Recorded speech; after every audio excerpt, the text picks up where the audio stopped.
السلام علیکم طلباء، کیسے ہیں آپ؟ امید ہے آپ سب خیریت سے ہوں گے۔ میں ہوں قاسم علی ترابی، آپ کا استاد۔ جیسے کہ بیٹا آپ جانتے ہیں کہ ہم جماعت ہشتم کے اردو کے اسباق کی خوانی کر رہے ہیں۔ اس سلسلے میں اس سے پہلے ویڈیو میں ہم نے سبق نمبر 19 اس کا مطالعہ کیا تھا۔ آج ہم اس ویڈیو میں سبق نمبر 20 دعا ہے جو علامہ اقبال کی لکھی ہوئی ہے، اور علامہ اقبال آپ جانتے ہیں کہ شاعر مشرق ہیں اور حکیم الامت کے القابات سے وہ یاد کیے جاتے ہیں، اور اس دعا میں انہوں نے مسلمانوں کی عظمت رفتہ کی بات کی ہے، اور پھر سے اسلام کے ساتھ ان کا ناطہ جوڑنے کی بات کی ہے، اور ان کی تنزلی کی وجوہات بیان کی ہیں کہ مسلمان سیاسی اور مذہبی طور پر کس طرح تنزلی اور ذلت امیز زندگی بسر کر رہا ہے، اس کی وجوہات کیا ہیں۔ تو چلتے ہیں اپنے سبق نظم دعا کی طرف اور دیکھتے ہیں اس میں شاعر نے کیا کیا اشعار بیان کیے ہیں۔ دعا سبق نمبر 20 پہلا شعر ہے: یا رب دل مسلم کو وہ زندہ تمنا دے جو قلب کو گرما دے، جو روح کو تڑپا دے۔ اس شعر میں شاعر علامہ اقبال بارگاہ خدا بند میں التجا کر رہے ہیں کہ اے میرے پروردگار، مسلمانوں کے دلوں میں ایسی تمنائیں اور آرزویں پیدا کر دے کہ جو ان کے دلوں کو مضطرب اور بے قرار کر دے، اور ان کی روح کو بیدار کر دے، یعنی ان میں خود شناسی و آزادی کی تڑپ پیدا کر دے، اور مسلمان پھر سے اپنا کھویا ہوا مقام حاصل کرنے میں کامیاب اور کامران ہو جائیں۔ شعر نمبر 2 ہے: پھر وادی فاراں کے ہر ذرے کو چمکا دے، پھر شوق تماشا دے، پھر ذوق تقاضا دے۔ اس شعر میں شاعر کہتا ہے کہ اے میرے اللہ، ایک مرتبہ پھر حرم کعبہ کے ایک ایک ذرے کو منور کر دے، اور مسلمانوں کے دلوں میں وہ شوق اور آرزو پیدا کر دے جو اس روشنی کو اپنے اندر جذب کرنے کا سبب بنے۔ شاعر علامہ اقبال اس شعر میں اللہ تعالیٰ سے اس بات کی تمنا و التجا کر رہے ہیں کہ حرم کعبہ جو نور اسلام کا مرکز اور منبع ہے، جہاں سے نور اسلام پھوٹا اور ساری دنیا پر چھائے ہوئے کفر کے اندھیرے چھٹ گئے تھے، ایک بار پھر اس کے ذرے ذرے کو منور کر دے اور ہدایت اور کی روشنی عطا کر، اور مسلمانوں کے دلوں میں پھر وہی ذوق و شوق پیدا کر دے جو اسلام کے ابتدائی ایام میں تھا۔ شعر نمبر 3 ہے: محروم تماشا کو پھر دیدہ بینا دے، دیکھا ہے جو کچھ میں نے اوروں کو بھی دکھلا دے۔ اس شعر میں شاعر کہتے ہیں کہ وہ لوگ جو بصیرت سے محروم ہو چکے ہیں، انہیں پھر بصیرت کے ساتھ بصارت بھی عطا کر، اور میری آنکھیں جو کچھ دیکھ چکی ہیں وہ دوسروں کو بھی دکھلا دے۔ شاعر علامہ اقبال مسلمانوں کی ذبح حالی پر بہت کڑتے اور پریشان ہوتے تھے، اور وہ یہ چاہتے تھے کہ مسلمان پھر سے اپنا کھویا ہوا مقام حاصل کر لیں۔ ان کے نزدیک مسلمانوں کی تنزلی دراصل ان کی دین اسلام سے دوری کی وجہ سے ہے، وہ اسی لیے تو انہیں تعلیمات اسلام کا درس دیتے ہیں۔ وہ عہد مسلمانوں پر بڑا کڑا وقت تھا، مسلمان بے راہ روی اور گمراہی کا شکار ہو رہے تھے، وہ مغربی تہذیب کی چکا چوندھ روشنی سے متاثر ہو کر مغربی طرز زندگی کو اختیار کر رہے تھے، اور اپنی مشرقی تہذیب سے بے بہرا ہو رہے تھے۔ شعر نمبر 4 ہے: بھٹکے ہوئے آہو کو پھر سوئے حرم لے چل، اس شہر کے خوگر کو پھر وسعت صحرا دے۔ اس شعر میں شاعر کہتے ہیں کہ مسلمان آج گم کردہ راہ ہرن کی طرح ہے، اسے پھر سے حرم کعبہ کی طرف لوٹا دے، اور اس کی فکر کو صحرا جیسی وسعت عطا کر دے۔ مسلمانوں نے برصغیر بالخصوص اور بالعموم سارے عالم اسلام پر باطل و طاغوتی قوتوں کا غلبہ تھا۔ شاعر کہتا ہے کہ یہ اپنے مرکز سے کٹ گئے ہیں، جو انہیں پھر سے مرکز حرم پاک سے جوڑ دے تاکہ یہ اپنی کھوئی ہوئی عظمت فضیلت کو حاصل کر سکے۔ جیسے جیسے مسلمان مغربی معاشرت کو اختیار کرتے چلے گئے، ان کا دین اسلام سے ناطہ برائے نام ہوتا چلا گیا۔ شاعر کی دلی تمنا ہے کہ خداوند عالم انہیں پھر سے حرم پاک کے ساتھ ان کا تعلق قائم کر دے تاکہ ان کی زندگیوں میں پھر سے دین اسلام کی روشنی اور نور پیدا ہو جائے۔ شعر نمبر 5 ہے: پیدا دل ویراں میں پھر شورش محشر کر، اس محمل خالی کو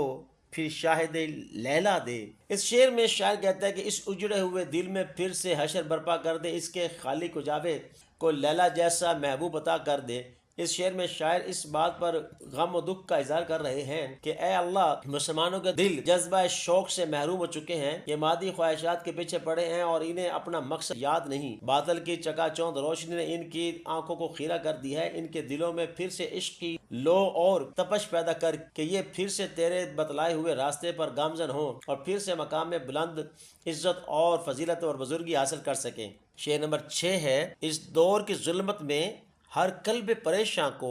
وہ داغ محبت دے جو چاند کو شرما دے۔ شاعر شعر میں کہتے ہیں کہ یہ دور تاریکی کا دور ہے جس میں کسی کو کچھ نہیں سوجتا، اسی سبب سے مسلمانوں کے دل ابتری کا شکار ہیں، ان کے دل کو ایسا داغ محبت دے جو چاند کو بھی شرما دے۔ شاعر مسلمانوں کی زبوں حالی اور بے بصری سے بہت پریشان و غم زدہ ہے اور بارگاہ خداوند میں التجا کر رہا ہے کہ اے اللہ یہ دور مسلمانوں پر بہت پریشان کن ہے، انہیں کوئی راحت نہیں مل رہی، ہر طرف کفر و طاغوت کے اندھیرے چھائے ہوئے ہیں جن سے مسلمانوں کے سینے بھی تاریک ہو چکے ہیں، ان کے دلوں میں دین کی شمع روشن کر جو ان کے مردہ دلوں میں پھر سے زندگی کی تڑپ اور حرارت پیدا کر دے اور وہ روشنی پیدا ہو جس کے سامنے چاند کی روشنی بھی ماند پڑ جائے، یعنی مسلمان پھر سے صاحب ایمان ہو جائیں۔ شعر نمبر 7 ہے، رفعت میں مقاصد کو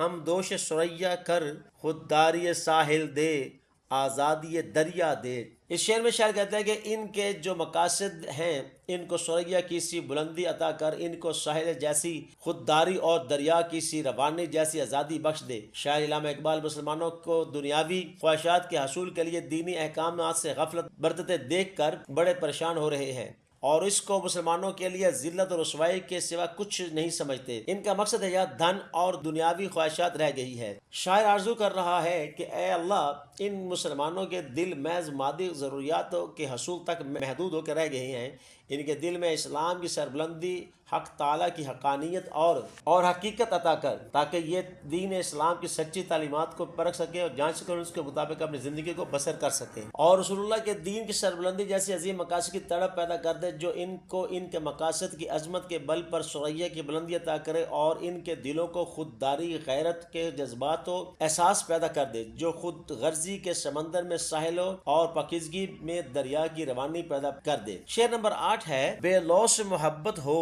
بے باک صداقت ہو، سینوں میں اجالا کر دل صورت مینا دے۔ اس شعر میں شاعر اللہ تعالیٰ سے التجا کر رہا ہے کہ اے اللہ ان مسلمانوں کے دلوں میں بے لوث و بے غرض محبت کے جذبات پیدا کر دے اور ان کے سینوں میں صداقت و سچائی کی روشنی اور حرارت پیدا ہو، اور تاکہ ان کے سینے جو ہے وہ ایمان کی روشنی سے منور اور ایمان کی تپش سے جو ہے وہ حرارت پیدا ہو جائے، کہ ان کی محبت میں صداقت اور سچائی پائی جاتی ہو اور ان میں خود غرضی اور خود پرستی نہ پائی جاتی ہو، اور ان کے سینے دین کی حقانیت اور وحدت مسلمانی کے جوش و جذبے کے ساتھ محبت باہمی اور یکجائی کی روشنی پائی جاتی ہو، یعنی ان کے دلوں میں محبت پیدا کر دے اور جو آج یہ جو ایک دوسرے سے اختلافات کر رہے ہیں یہ اختلافات دور ہو جائے اور ان کے اندر باہمی محبت، خلوص اور چاہت پیدا کر دے تاکہ یہ ایک بند مٹھی کی طرح ہو جائے۔ شعر نمبر 9 ہے، احساس عنایت کر آثار مصیبت کا، امروز کی شورش میں اندیشہ فردہ دے۔ اس شعر میں شاعر علامہ اقبال اللہ تعالیٰ سے فریاد کر رہے ہیں کہ اے میرے اللہ اس ناگہانی مصیبت کے احساس ان کے دلوں میں پیدا کر تاکہ یہ اس بلائے ناگہانی سے اپنے تحفظ اور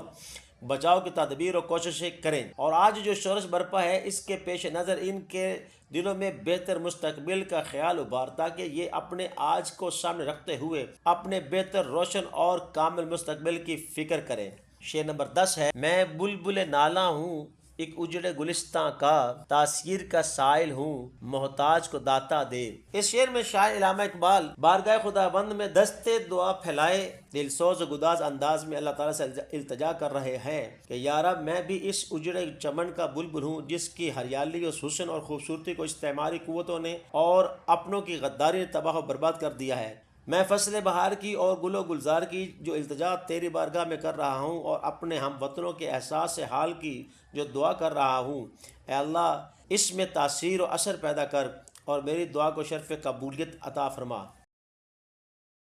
جی عزیز طلباء، امید ہے آپ نے سبق بڑے دھیان سے پڑھا ہوگا۔ شاعر مشرق حکیم الامت علامہ اقبال نے کس طرح مسلمانوں کی زبوں حالی پر جو ہے اپنے دکھ اور کرب کا اظہار کیا ہے اور وہ کیا چاہتے ہیں، ان کا مقصد زندگی کیا تھا کہ مسلمان جو ہے پھر سے اپنا مقام حاصل کر لیں، وہ مقام جو پہلے کبھی رہبر ہوا کرتے تھے، جو دنیا والوں کو لیے جو ہے وہ ایک رہنما کی حیثیت رکھتے تھے، آج تنزلی ذلت امیز زندگی بسر کر رہے ہیں۔ اس کی وجہ کیا ہے؟ وہ دعا مانگ رہے ہیں کہ یا رب العالمین یہ وہ ہرن ہے جو راہ بھٹک چکا ہے، اسے دوبارہ حرم کی طرف لے کر جا اور اس کے دل میں پھر سے ایمان کی شمع روشن ہو جائے۔ یہاں تک ہمیں اس بات کا علم ہو گیا، علامہ اقبال جو ہے مسلمانوں کی عروج کی بات کر رہے ہیں، ان کی ترقی کی بات کر رہے ہیں، ان کی فضیلت کی بات کر رہے ہیں اور ان کی زبوں حالی اور ان کی تنزلی پر اپنے دکھ اور کرب کا اظہار کر رہے ہیں۔ تو اس کے بعد ملیں گے ہم بیٹے ایک نئی ویڈیو میں اس کی مشق کے ساتھ، تب تک کے لیے اجازت دیجیے، اللہ حافظ۔